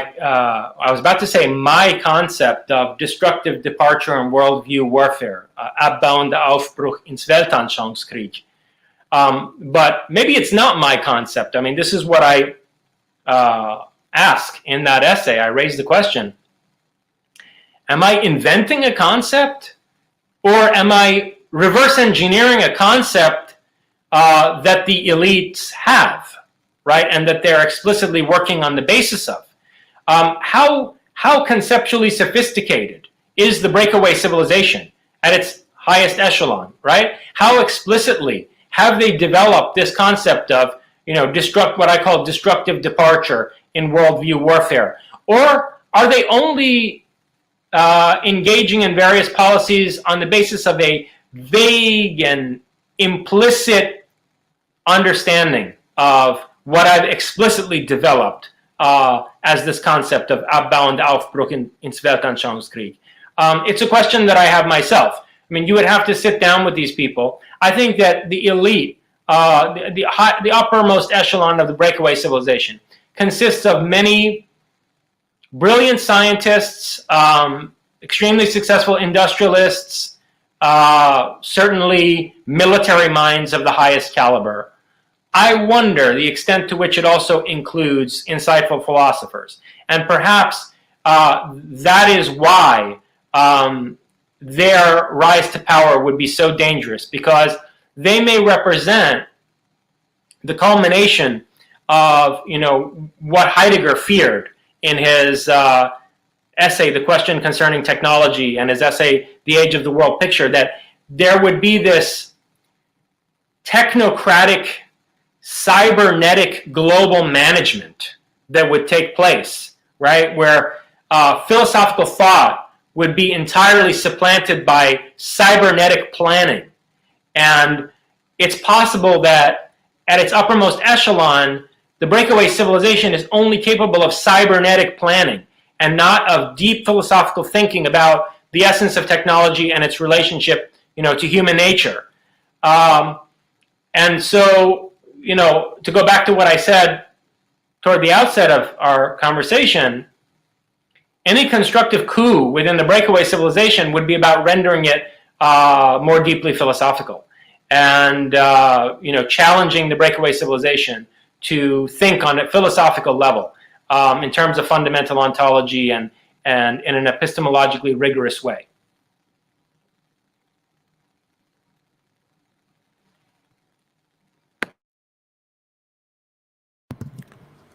I think that the Freemasons are a good point to wrap up the amazing conversation we had today. What role do you think the Freemasons play and have played in society? I know this is a wide one. It already has been discussed, but let's hear the Jason Jorjani take on this one, shall we? Sure. So the Freemasons were actually the Giordano Bruno fan club at Oxford. Giordano Bruno was given the backing of a number of royals in Renaissance Europe, not just the Medicis in his native Italy, but ultimately, I believe the French monarchy backed Giordano Bruno. They became his patrons, and they backed him to do a tour of Europe and go lecture in various places. And ultimately, he went to England, and he lectured at Oxford for a while, where a group of his students formed basically a fan club after his departure. They formed a secret society after Bruno's departure, and then, of course, he became a martyr who they organized around after he was burned at the stake in that public market in Rome. So this circle that formed around Bruno in Oxford wound up becoming ultimately the Scottish Rite Freemasonry, from what I understand. There were a few developmental steps in there, but the people who really founded Scottish Rite Freemasonry were in the lineage of the initiates of Giordano Bruno in England. And that's by way of saying that at its outset, it was probably a great project. I don't think there were ill-intentioned people at the outset, but power structures become corrupt, and especially if there are secret societies where the members are unaccountable, and they wind up in sort of nepotistic relationships with one another, not only positioning people in positions of power, which of course you have to do to re-engineer society constructively, but the danger is that once you do that, and you're in this kind of nepotistic relationship with them, so-and-so is on trial for legitimately having committed a crime or being guilty of some kind of corruption, and you give him, the hand signal while, you're on the stand and judge gets you off scot-free. A lot of that type of corruption has unfortunately compromised the integrity of Freemasonry. So ultimately, I think you saw a split take place among that occult elite of the Renaissance period, where they were initially rather unified on a continental scale. And so, the Freemasons and the Rosicrucians and so forth, these various orders, initially were fairly unified and collegial, and then they broke into various factions. And you have the Rosicrucians become the Bavarian Illuminati, and then ultimately the Bavarian Illuminati morphs into the Vril Society in early 20th century Germany, Austria rather. And then the Vril Society, the whole occult basis for German National Socialism, identifies Freemasonry as its principal adversary, right? And etc. And you have all this infighting. It's an interesting question to what extent they're still at each other's throats, or whether they've reached some kind of a detente and de facto collaboration. Because one of the most interesting moments in the recent history of Freemasonry is when the Masonic symbols were unfurled on the moon. When the Apollo astronauts went to the moon, it's a lesser known fact that in addition to unfurling the American flag, they unfurled the flag of Freemasonry on the moon. And yet the moon missions were planned based on key dates of significance to the Reich, like Hitler's birthday, for example.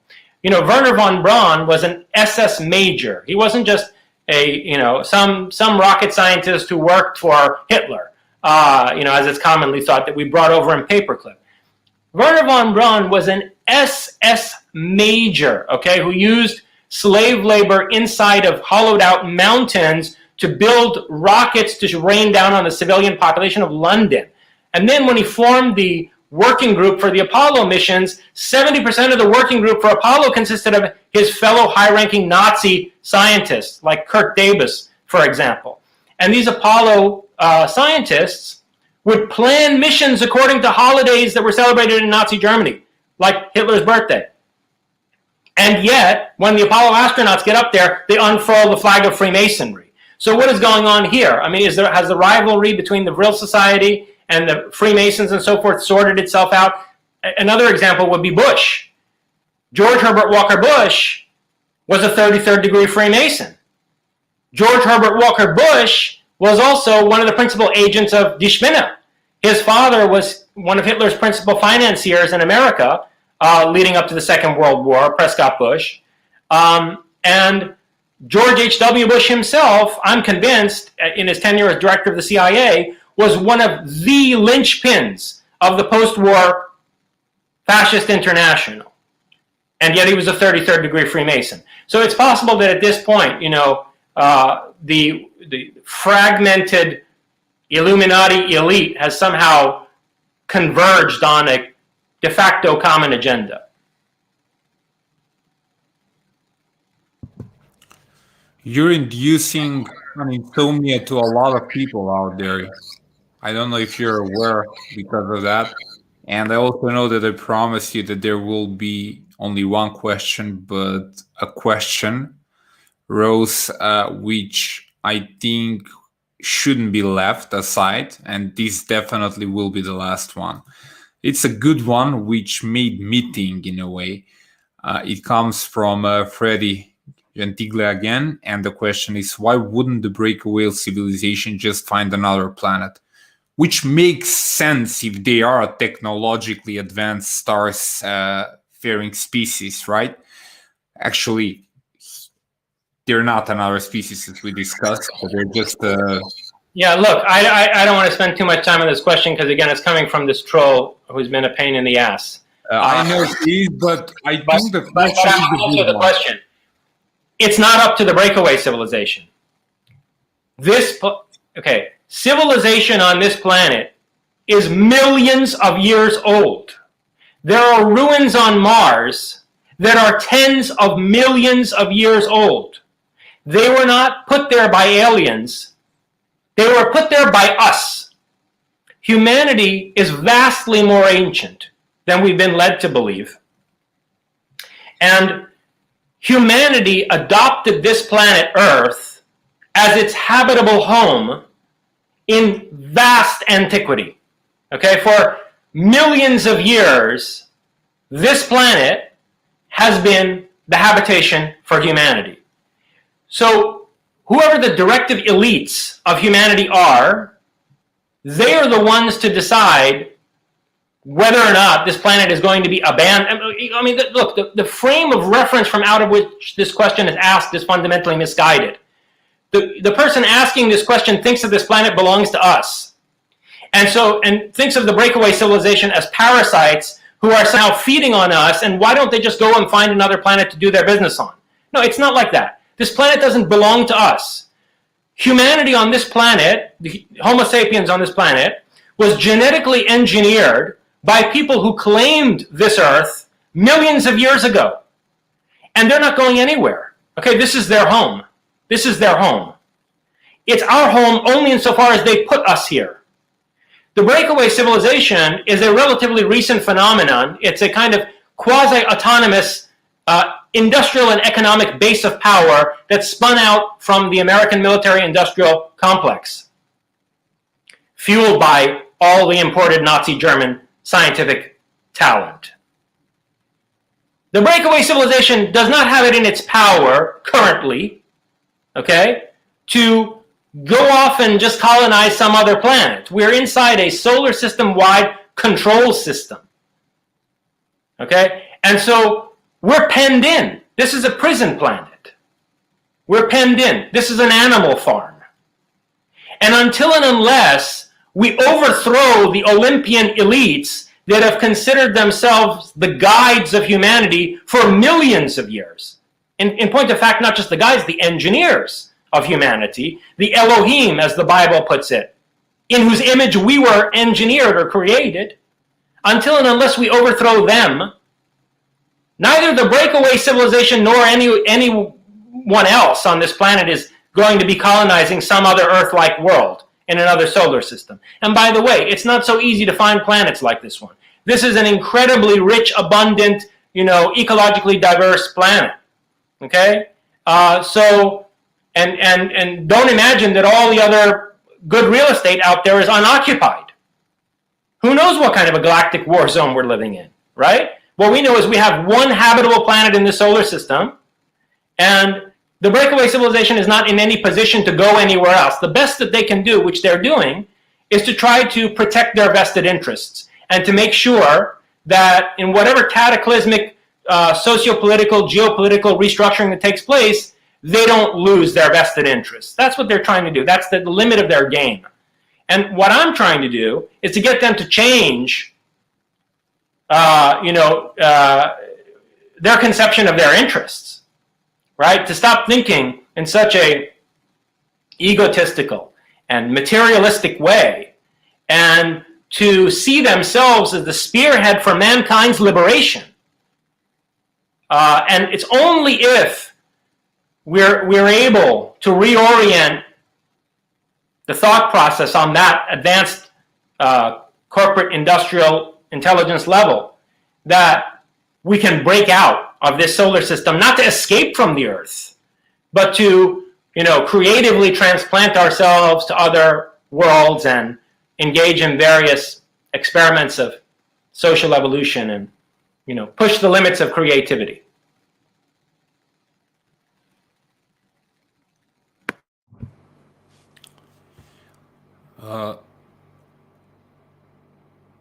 I will have a problem sleeping, that's for sure. I think a lot of people will be on the same boat with me. So we're going to spend some more time on the comment sections and rekindle the old flame of questioning everything which a certain point of authority is throwing at us through the channels of mass media and so on. Do you remember when I commented, actually it was a Facebook post where I asked, what if you're living in a parallel universe, something similar to Philip Dick's The Man in the High Castle, just the other way around, and then you commented that it's a good way to think about the entire thing, right? And everything you actually shared with me and everyone who was present will only facilitate that way of thinking. I would, if you have anything else to say, I would leave you the podium to do so as a wrap up, because I think you should have the honor to close our conversation. Yeah, what I meant when I replied to your post about that was that, in The Man in the High Castle, in the television adaptation, there is in Pennsylvania this portal to a parallel universe that the Reich has created. And so it's a question of the manipulation of space-time. And the most dangerous and also promising project of Nazi Germany was Die Glocke, or the bell, a mercury-thorium-powered, a mercury-thorium isotope in a AC/DC-powered device, which resulted both in zero-point energy generation and in anti-gravity effects. And so this project was named Project Kronos, or Project Time, because it was ultimately a question of manipulating the space-time continuum. I mean, sure, it could be used to generate power in a way that's renewable, and it could be used as an anti-gravity propulsion device. But the most profound implication of this technological breakthrough that occurred in Prague in round about 1943-44 was that it would allow us to warp and potentially restructure the time-space continuum, which gets us into all kinds of questions about what it would mean to revise history, what it would mean to create alternate histories, whether the cosmos as a whole is some kind of an information processing system that allows us to flip between alternate histories the way that people flip between saved states in a video game, whether we're living in some kind of a gigantic simulacrum that's programmable and reprogrammable, that allows for alternate histories in the way that we have alternate saved versions of a game in a computer system. It raises all these kinds of questions. In The Man in the High Castle, you see this model that they built of all the parallel universes, right, of all these parallel worlds. And if this is the technology that has been achieved by the breakaway civilization, right, then maybe they really do have the capability to mount a resistance to those who have been the self-proclaimed guardians and guides of humanity, for as long as we've been here. And if that's the case, then, I have some very good ideas about how that technology ought to be used. It should be used for the sake of the liberation of humanity, not for the sake of, reinstituting an oppressive, hive-minded caste society. In conclusion, let me just note that there's a great sci-fi story about time travel called The Big Time by Fritz Leiber. And in The Big Time, there are these two factions engaged in a change war, a war to change history, to create alternate histories, the spiders and the snakes. And the spiders are basically Nazis who have achieved space-time warping capabilities, which is interesting because I don't think when Lieber wrote that story, there was even any information in the public domain about Die Spinne or the Odessa, the Order of Former SS Officers, the post-war fascist international that informally calls itself the Spider. But somehow he knew to associate the symbolism of the spider and weaving its web with Nazis who had achieved time travel capability. In any case, they're opposed by these serpents. And I find it interesting that, in the wake of recent catastrophic socio-political events in the United States, the predominant symbol of rebellion in this country has become the Serpent Flag, right? I mean, the Gadsden flag, or in its naval variant, the flag with the 13 red and white stripes with the serpent across it, "Don't tread on me."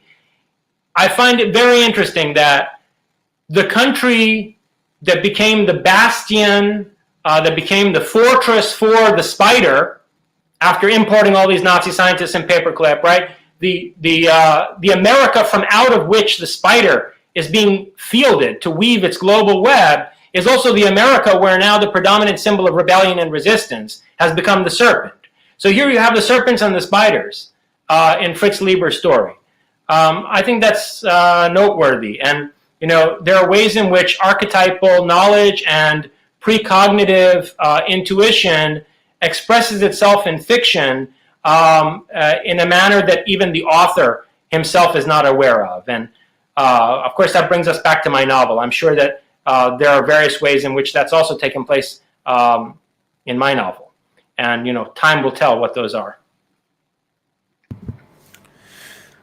For all of you out there who are not familiar with Jason's work, by all means, please go forward and visit the website of Arcus Media, where you can find all of his work, the nonfiction ones, which are the postulate and the foundations of his political thinking, Prometheism. You can also visit www.prometheism. What was the ending? Was it org? .com, Prometheism.com. .com. Thank you for correcting me. And please also consider supporting Jason's work on Patreon. I think you were on Patreon, and people can find you there as Jason Jorjani, right? On my website, JasonRezaJorjani.com, at my JasonRezaJorjani.com website, there's a link to that, and to all of my books and to my various social media accounts. Once again, Jason, thank you very much for your time today. As I said, I stand firmly on the fact that you are one of the most dangerous, if not the most dangerous thinker in the 21st century. And it is an immense honor to have this conversation with you. And I genuinely hope that we will have an opportunity to have many more of those. Likewise, Alex, it's always a pleasure, and I hope to talk to you again before too long. All the best for you, Jason. You too, Alex. Take care. Thank you.